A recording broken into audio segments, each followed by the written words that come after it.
Hey guys, if you're watching this, it should be Wednesday. Now, I always record the videos like the night before, sometimes at like 7 o'clock, sometimes at like 11 o'clock at night. It's 9:32 right now.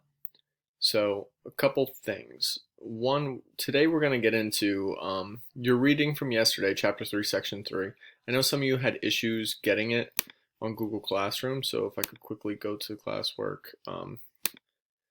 So if I get on here now, I updated it and I have like the screenshots of what it should be. So if you guys can get on that way, that would be great. Sorry about that. I really thought it worked. I don't know what happened, but you know, it is technology. Not that technology makes errors, but it's somewhere along the way I must have made a mistake. So I do apologize for that. If you have to go back, if you did look, it's 5 pages, but it's not even 5 pages. It's more like 3 pages when you actually get rid of all the huge images and look at the actual text. So it shouldn't be long. If you didn't read it, please read that first and answer the book questions. Okay, but for today's video, I would like us to dive into it, just in how the Constitution is an enduring document. One last thing before we get into it, if you did not already, please take the survey I side with. The results are awesome so far. I'm going to make a separate video to present the results of what you guys all voted for and why. A lot of it's hilarious because who you voted for many times is not who you actually align with. And this isn't just a reflection on you guys, but probably most voters as well. Super interesting and kind of funny. But like a nervous funny, like we're not really doing what we're supposed to be, but that's all right. To each their own. After you're done taking the survey, please get on, vote on Google Forms. I think I have 64, but I should have, twice that. So a lot of people have not voted. Please get that done. And in addition to that, at this point, 9:34, I have no clue who won or what's going on. I haven't really checked either. Tomorrow, hopefully we'll know, maybe we'll know, but there's also, over 100 million mail-in ballots that might take a day or two or three for us to figure out who won. With this issue, if you paid attention, if you remember our delegate, and our concurrent powers, well, the states actually determine how to do all this stuff. So, some states might say it is what it is, and this is how we do it, and some other states might say, let's wait till we get every vote in. Trump and Biden will both say this is fair, but it is up to the states. There's a chance it could go to the Supreme Court, but we'll see what happens. And this is just me speculating at right now 9:35 o'clock at night, and maybe we have everything figured out by tomorrow. But fingers crossed, and fingers crossed. Whatever happens, that somehow sounds funny coming out of my mouth. That somehow we work together and negotiate and compromise. Yep, because that'll happen. Anyway, today on Google Classroom, we'll be looking at the video, and I'm going to try to get through all of the content because I think it's kind of a short one with content. So I think we can get through it all today. I'll try to be somewhat fast and keep your interest so you're not just in and out of this video. In addition to that, as always, let's answer the bell ringer and review questions in a comment. Then you have your EOL Qs, end of lesson questions. All right. Let's do it, guys. And let's start with, you guessed it as always, Civics kids, the bell ringer. Number one, what are the amendments? Hopefully you know what an amendment is. Can you give me a good working definition, or at least what you think it is? If you need to look it up, that's fine too.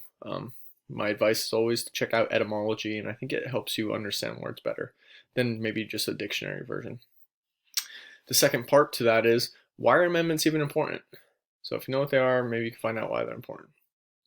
Second question, describe an amendment that you think that we should have added to the Constitution. Sorry I said that so awkwardly.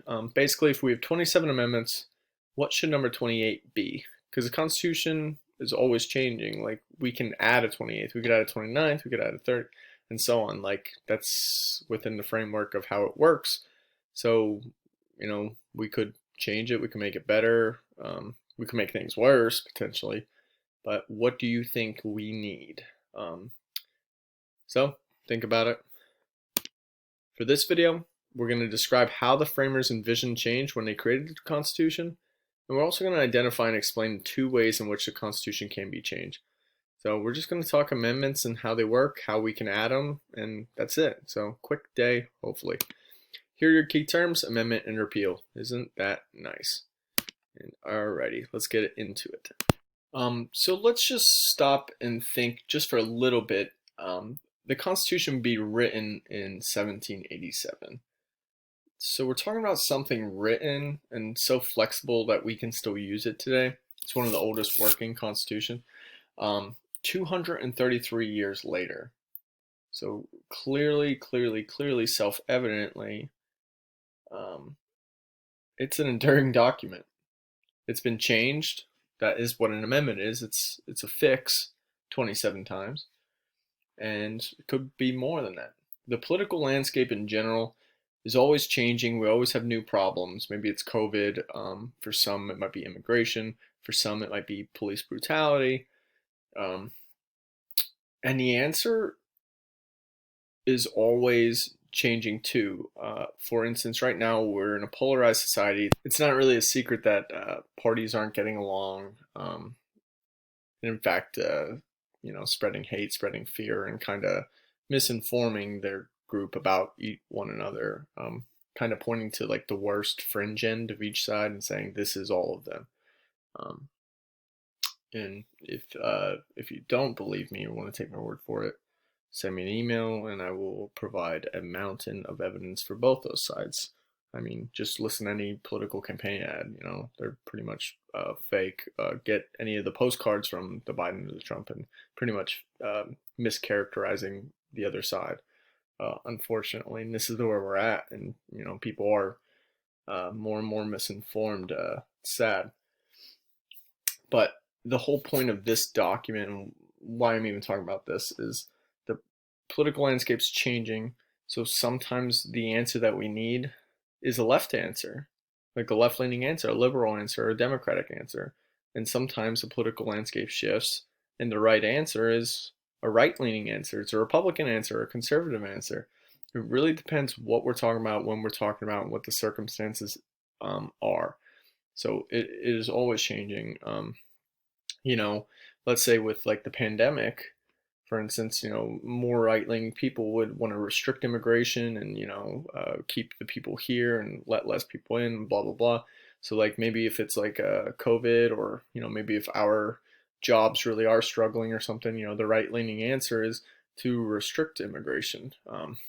Versus, let's say our environment's like bad, coral reefs are depleting. There was a study that came out, and this is from Europe. It's not anything biased in our nation, but 68% of wildlife has declined in 50 years. So it's like, maybe you have to take a more left-leaning answer to say, maybe we should regulate and not let, corporations pollute, or, maybe we need to stop consumers, like, us driving or something. Do you know what I mean? Basically, we need the left and the right. We need these political parties and all of us to actually work together. We always need that. It's extremely important for us, moderates, liberals, conservatives, everybody, to actually work together. The framers, they knew times would change. They're writing on dipped inked quill pens or whatever, on animal press skin. But today, you get you have TikTok, you have nuclear weapons, you have everything. Like, things have changed. So our documents survive that, but it survives it because of the flexibility and the way that we have worked together. Republicans and Democrats and other parties, or even independents, whatever, everybody working together with this Constitution to fix it, make it work for all people. And the way they made it basically allows us to add to it. It's flexible, it's vague, we interpret what it means, but when things come up, like, we're allowed to change it, which is pretty cool, and that's why it lasted so long. So I'm gonna kind of skip this part. This was something I'd like ask in class. What do you think the problems were versus now? Because they made it flexible on purpose. They made it so that we could add amendments, so that we could continue to have that type of constitution work together. When we deal with terrorism or COVID, nuclear warfare, or even how to spend trillions of dollars, we need the Constitution to be flexible, and we also need, you know, collaboration between our government and our political parties. So they hate each other, but the truth is we need to work together and negotiate because they both have something good to offer. But let's keep going. So sorry for the rant with just like the political parties and the political landscape. I did tie that into a little bit more left and right versus the Constitution, what we're talking about. But I just see the elections, and you see Facebook blow up or whatever. So it's not a great time for unity, unfortunately. But let's keep going on our lesson. Enough about that. Changing the Constitution. Luckily, because these guys were smart, remember most were college educated, the Constitution had in place a way that you could add to it, so it was flexible and it was fluid, could keep changing. We've changed it 27 times. That's called an amendment. When you think amend, think if you broke your arm and the doctors have to put it in a cast, and basically your body has to mend back together. It's a fix. It's a fix. It doesn't necessarily mean the Constitution's broken, but it means that we can amend it, we can make it better, we can fix it, and we can add to it. So we've done that 27 times. We could do it 28, 29, 30, and so on. That's up to us and whatever we want, right? Now, for it to happen, an amendment has to be proposed first. It has to be introduced by Congress. So you need a 2/3 vote to basically say, here it is. But you can't pass it with that. To pass it, you need a 3/4 vote. And we don't say pass, we say ratified. So that means it's like approved, it's set in stone, let's do it. All right. Now the same thing can be said by state legislatures or even state conventions. You almost always it is by like Congress and ratified that way. But if you have a national convention, state convention with the General Assembly, same thing, 2/3 or 3/4. Now what is this? Well, remember, we have our federal government and our state government. Remember, I think it was last chapter, one of the sections, right? The federal system. Basically, Pennsylvania would have its senators, its state senators, and it has its state representatives. So we have 50 state senators in Pennsylvania and then 203 representatives. Same concept for them, okay? Same numbers and everything. So I hope that helps you think about it. Okay, and this is almost never done, but it was done one time for the 21st Amendment, if you remember that. Now, one last part to this, maybe you can say this is actually kind of difficult to get 2/3 people to agree on it, and then even more so 3/4, like a majority of our Congress to agree on that. It is hard, but the framers did that on purpose. They thought if there's a true law or something to add as the supreme law of the land, well, it better be worthwhile. So if it's not, then people won't go for it. They did make it hard. They made it very difficult and a long, well, somewhat long process. It could be quick to actually pass an amendment, but that's on purpose because if it's truly good, well, then it'll pass. Okay. They were kind of worried, like if they didn't put up these safeguards, that they'd be passing laws all the time and it would just be difficult. So it was difficult on purpose. Alrighty, changing the Constitution. So how do we change it? Well, you can ratify it, you can add amendments, but you can also subtract amendments with repealing it. Let's look at this first point. Supreme Court says that ratification must take place within a reasonable amount of time. Cool, but I don't know what that means, reasonable amount of time. Now, if we look historically, out of the 27, 1/3 have been ratified within the first year. More so, 80% of our amendments have been ratified in the first 2 years. But so when they say reasonable amount of time, I don't know, is that 1 year? Is it 2 years? That's a tough one because the 27th Amendment was proposed in 1790. So, we don't get it for over 200 years. It doesn't even get ratified until, 1992. So, I mean, does that just not apply to what the Supreme Court said? I don't know. This is vague. They do say it, but it doesn't really mean much. The next point says an amendment can be repealed by creating another amendment or canceling it out. Repealed, well, that's what it would mean. It would mean like to cancel or get rid of. So we don't actually get rid of it. We don't like move the numbers down like if you're on a Word doc with a list. What we do is just add another one, and then that basically makes the other one null and void. One quick example, and the only example we have is the 18th Amendment. 18th Amendment banning alcohol. Historically, we had a big movement. They thought it was bad, it was corrupt, it was hurting the family, hurting society, bad for you, bad for the kids, bad for your employers because people come over to work hungover or they miss work and so on. It's just not good, so they're trying to cut it out. Well, they did, and then they didn't. You get into the Depression towards the end. Not the end. I believe it was, I think 1933, off the top of my head. You get the 21st Amendment, which would bring it back, and that's kind of good-ish timing because it's the Depression. Maybe, maybe you'd want to drink, or maybe you'd want the tax revenue for alcohol because people were bootlegging. Al Capone made a fortune, so it's like, bring it back, give us the money, we'll buy it. It's up to us to be moral. Don't take that away, and it'll be good for the economy and so on. So they did bring the 21st Amendment, or sorry, they ratified the 21st Amendment to bring alcohol back. The sale, the movement, the transport, the manufacturing of it. They didn't really say anything about consumption in it. But here's just an illustration of some of the things I talked about. People protesting against it, such as Carrie Nation. People protesting for it. She's definitely scarier. She would actually bust into bars with an axe and break up the place, hit kegs and so on. Some people making fortunes off it, especially during the Depression. But anyway, let's move on from there. Here's another illustration just showing the timeline of when amendments were passed. Remember what I'd said before, you get about 1/3 passed within the first year. Here's your evidence.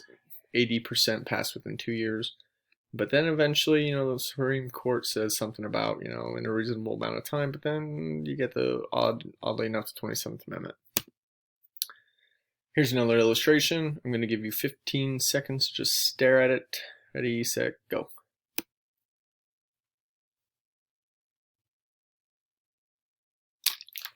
Take a sip of my Gatorade. It's cool blue. All right, I went beyond 15 seconds, I'm sorry. But if you take a look, okay, 2/3 vote, we'll propose it. Here it is. Can we pass it? Okay, we get 3/4. Yes, we can. Same thing with National Convention, the General Assembly with states, and so on. 2/3. Okay, cool. Thanks. There's 3/4 in the National Convention. Same thing. All right. So, like I said, it was relatively quick one. I mean, beyond 15 minutes. But we're not doing like a two-parter, so maybe you like that, maybe you don't. Your review questions describe how the Constitution has lasted throughout time in the country. So, we go from horses to Tesla cars. How do we make this transition? How did the Constitution last through all this? Second one, identify and explain the 2 ways in which the Constitution can be changed. Okay, should be an easy, should be no-brainer. I think this is easy. Now, before I let you guys go and you close out of this, tomorrow be prepared. We're going to have a quiz. We'll also have a review guide. I don't know why I didn't put that there. We'll have a review guide here as well. Friday, I'd like us to take the test. So, on Chapter 3, Constitution. Alrighty, guys. Thank you. Have a good one. We'll see what happens with the results. Remember to vote yourself. And I'll let you know what happens. I'll report the data to you guys. It should be interesting. Have a good one, guys. See ya.